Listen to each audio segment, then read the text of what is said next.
ये दिया उसने। गाड़ी के साथ सीज हो जाती गाड़ी। नहीं दिया साहब 500 रुपये, तो अब कैसे देंगे हम साहब? पूरे 5-5 के नोटा दिए बोल के बोल रहे हो लोग। नहीं दिया साहब। అగో చూసినరా నెత్తికి పెద్ద కండవా కట్టుకొని ఇట్లా మెడ నిండా రుద్రాక్ష మాలలు వేసుకొని ఇట్లా ముఖానికి పౌడర్ రాసుకొని పొద్దుగాలనే స్టేషన్ కనుపూర్లో చాలా దుకాణాల పొంట ఊవుకుంటా పౌడర్ తీసి ముఖానికి కొట్టుకుంటా పైకమ అడుగుతున్నారట. మేము బాబాలం వచ్చినామని మాయమాటలు చెప్పుకుంటా 100, 200, 300, 500 దాకా కూడా వసూలు చేస్తుర్రట.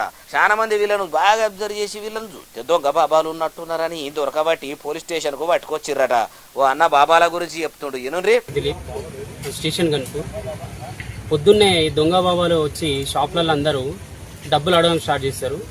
ఫస్ట్ 10 రూపాయలు ఇవ్వగానే ఇంకొక 50 ఇవ్వండి అని, ఇంకో 100 రూపాయలు ఇవ్వండి అని, తర్వాత వాళ్ళ దగ్గర ఉన్న మాయమాటలు చెప్పి ఏదో పౌడర్ వాళ్ళ మీద ముఖం మీద మొత్తం చల్లి 500, 1000 రూపాయలు, 1500 ఇష్టాలయంగా వాళ్ళు ఎంత అంటే అంత దోచుకుని వెళ్తారు. దయచేసి ఇన్నరా ఇట్లా పొద్దుగాలనే ఇట్లా ఏషాలు కట్టి దోచుకునే పని పెట్టుకునే దొంగ బాబాలను నమ్మొద్దని చెప్తురు.